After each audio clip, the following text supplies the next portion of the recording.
Nigerian motorcyclist Abide Joy has raised allegations of ill treatment by Guinness World Records as she had applied to the world body for an opportunity to break the world record for the longest solo motorcycle journey by a woman. I'm making this video with a heavy heart. I'm a Nigerian motorcyclist who has traveled on a motorcycle to 20 countries. I applied for a Guinness World Record for the longest solo motorcycle journey in Africa by a woman. Normally, it takes about 12 to 20 weeks to get a response, but because I didn't want to wait so long to confirm if my dreams are valid, I decided to go for the priority application, which is $1,000. 3 days later, they rejected my application. Based off of what she's saying, there's like a hidden agenda from the Guinness World Records. And then no, maybe she didn't fully qualify. There is a hiccup somewhere. Whether is it because she is African? Look at how you feel when you watch the Olympics. And today with social media, right? Once you have a good following, people get to, you know. As an African, because we do know these are facts that we're not recognized anywhere. This is the story. DLS Wave, and we are back Again. All right, so today we're going to be talking about our sister, one Nigerian lady who pretty much got turned down by the Guinness World Records. And apparently now Guinness World Records is asking if she still wants to apply or pursue, the course of being awarded or certified as a Guinness World Record holder. But it seems she's moved on. And she doesn't really want that title anymore. So we're going to see what happened and why she's pissed off and does not want the certification anymore. DLS. All right. So this Nigerian lady by name of Joy Ibaide Udo. She attempted to set the record for the longest solo motorcycle journey in Africa by a woman. But then after she did all that, the Guinness World Record said she does not qualify. She was able to prove she's qualified. It was a back and forth brouhaha. 3 days later, they rejected my application. They gave 2 reasons for the rejection. One, they said the record doesn't exist, that they don't recognize it as a Guinness World Record title. 2, they said my journey wasn't personal and I have to apply through the business consultation service. Then I replied to them. I showed them 3 people who are already holding this record they say doesn't exist. The only difference now is that I am African. I also proved beyond doubt that I am doing this 100% solo and self-funded. When they replied again, I was so hopeful.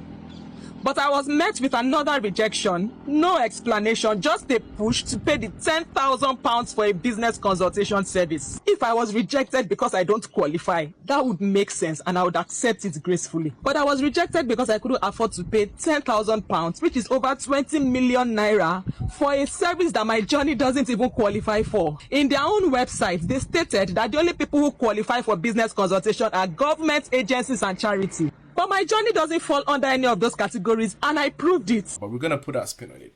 Mr. L, do you really think is it really even worth pursuing this Guinness World Records? Because it's become a thing. Last year there was, what do you call it? Sing-a-thon, there was walk-a-thon, there was cook-a-thon, all this thon. What is really influencing this rise in this pursuit for the Guinness World Records? The thing is, Guinness World Record or World Records, whatever, is it has been there for many, many years, and it's this prestigious organization that records major achievements or the first of achievements all around the world, and just keeps a record of it, saying this person is.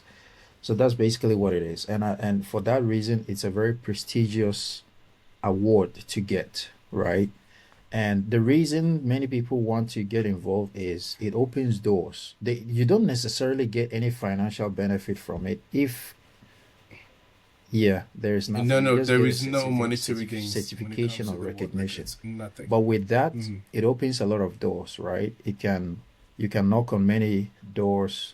Many doors will open to you basically just because you hold that record. So that's why people always want to get on it. So one, it opens doors, and secondly, it gives you a sense of achievement, right? It makes people proud of being able to achieve something, being the first to achieve something in their lifetime, or the best at something. So I think that's why it's become a big thing. Or like we saw in Ghana last year, there was a marathon of Guinness World Records event all over the place. So for me, these are the two main reasons: prestige. I mean, it opens doors, and then recognition, personal achievement. Yeah, like yes, the point is I understand what El said right now, but why the sudden surge in participation? Because last year we saw a whole lot. But we've known this, right? Guinness World Records is not. It's not something that you can belittle. It's a really big achievement. But it looks like recently, I think from the past year, there's been a surge in people who are trying to do it. Like there was a guy who actually did like I think there was like a car washing one. He washed the car non-stop for like 24 hours, stuff like that. Singathon, cookathon, and I think there was one that was Standards. I forgot, like reading, like yeah, standardathon, readathon, like this. I feel like it's becoming absurd. So the point is, why the surge? Why in the past few years, right? People are really, really like craving to get that record. I understand that whatever, like the recognition and the prestige, and the the acknowledgement that opens doors, endorsements and stuff like that. But it's been there forever. But why now? Why are people kind of like going crazy about it now? First and foremost, it has to do with social media. Now we live our lives on social media. Back in the day, those records, you just read it in a newspaper and then you move on, right? Or you don't even pay attention to it.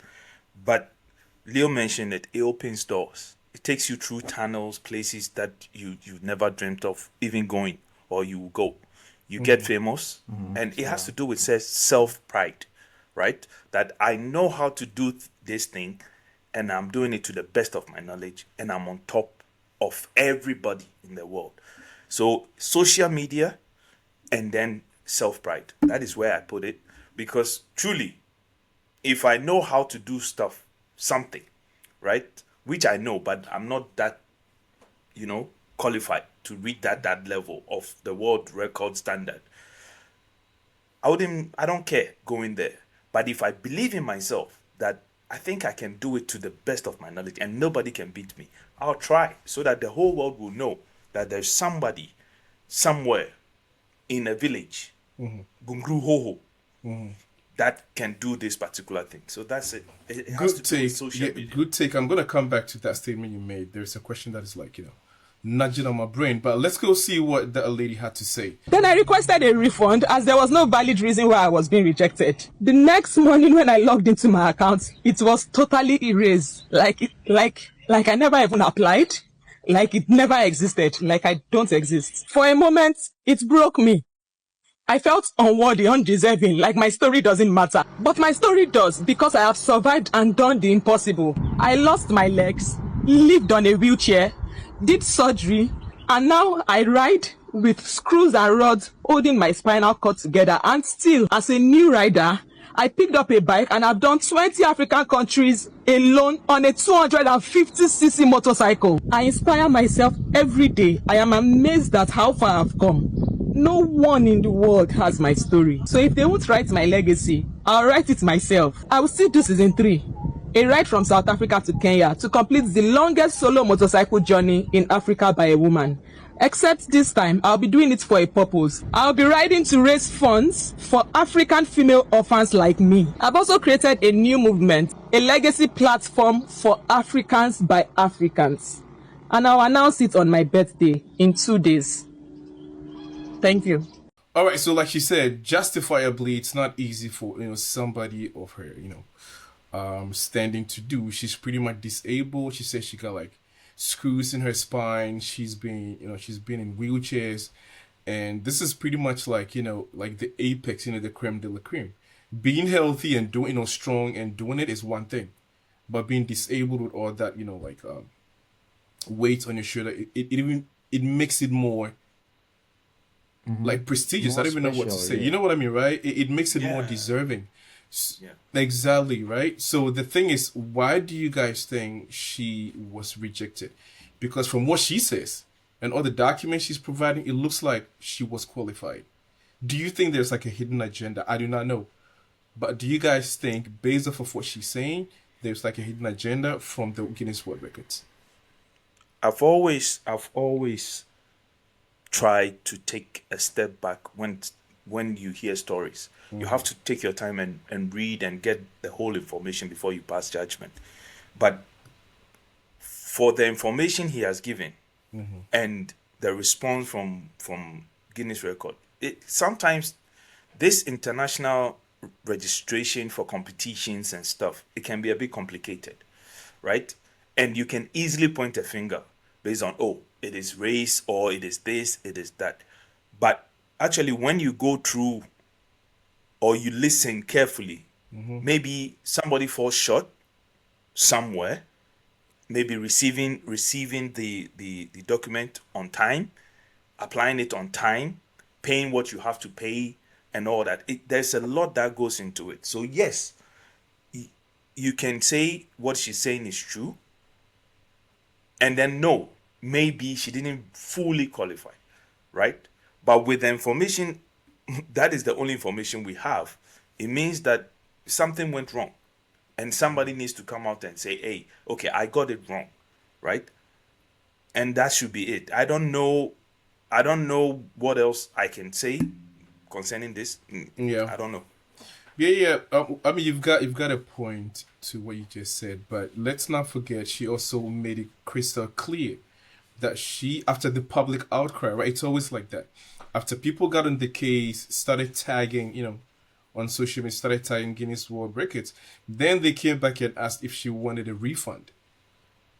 Right? Initially, she'd paid, but she was not qualified. So it means no refund, right? I mean, you paid, you applied, but you're not qualified. You went to the thing, you're not qualified. But now they're willing to give a refund. So it means there is a hiccup somewhere. That is why I don't really exactly. Yeah. But if they know, and this is why it is easy for people to target them, as in the Guinness Book of Records. If you know that, okay, she didn't meet the requirement or she didn't apply on time, but yet there is a room for you to refund her money, why did you wait till she comes out before you want to do that? And that is why I said sometimes I don't understand these organizations. Sometimes they take people as like dumb, or they think, oh, maybe I don't even want to use the tag Africa or whatever.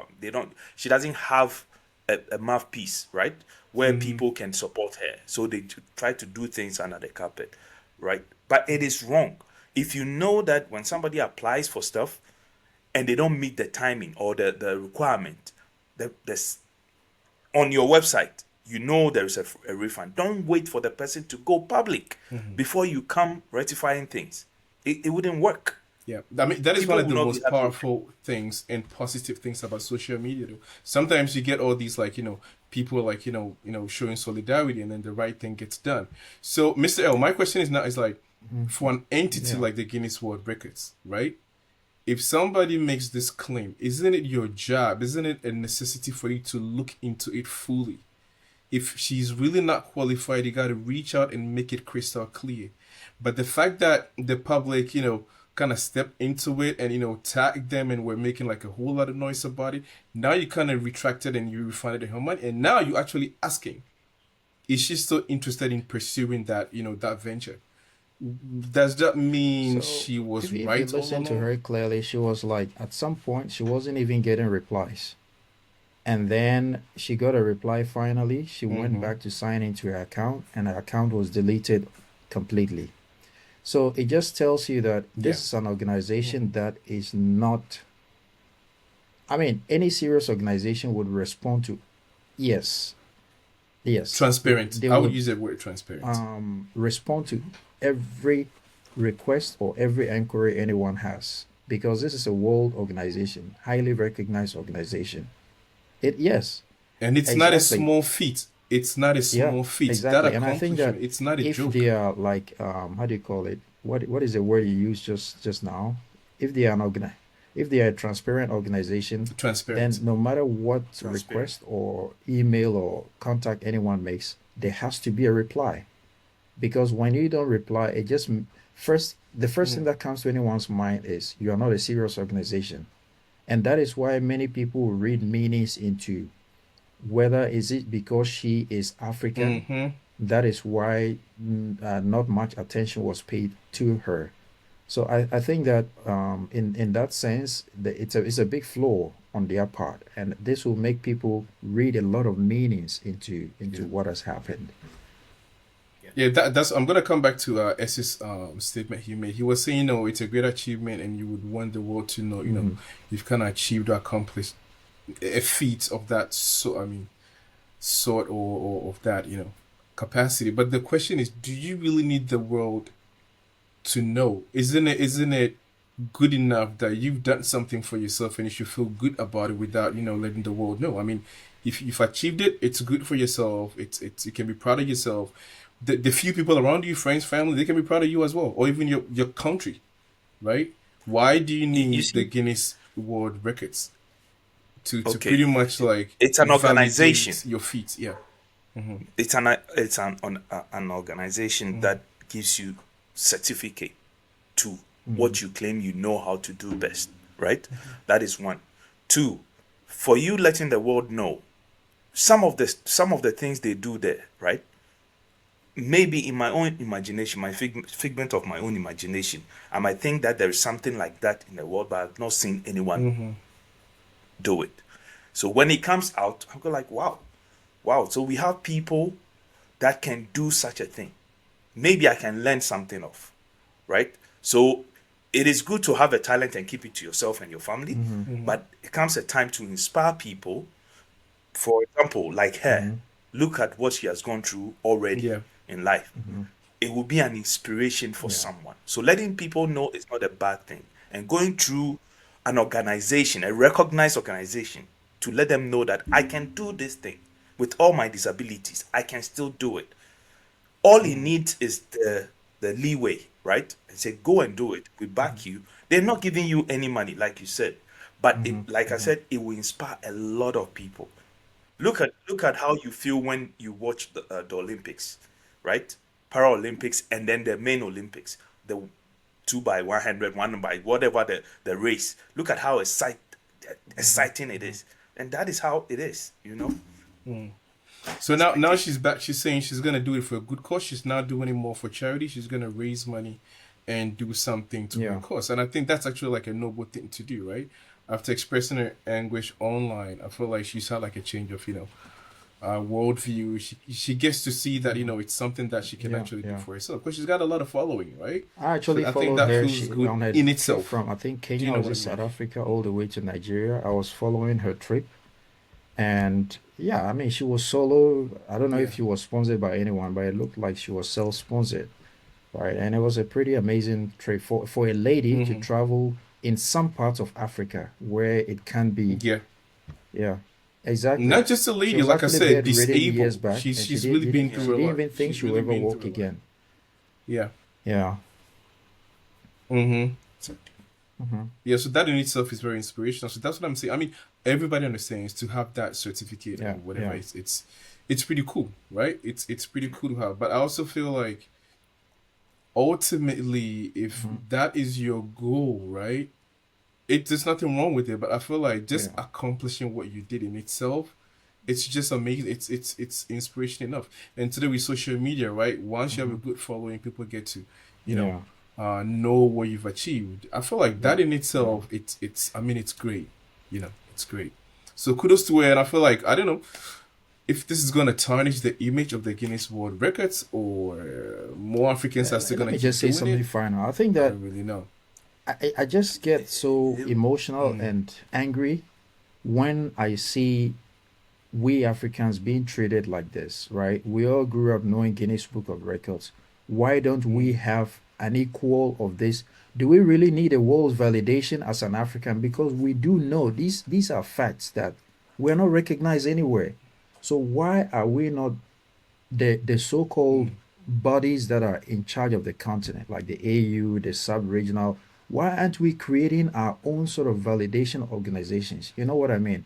If you take the example of China, right? Yeah, they don't have all these international apps that Continue. or websites that we use. They have their locally built ones, and it works for them, right?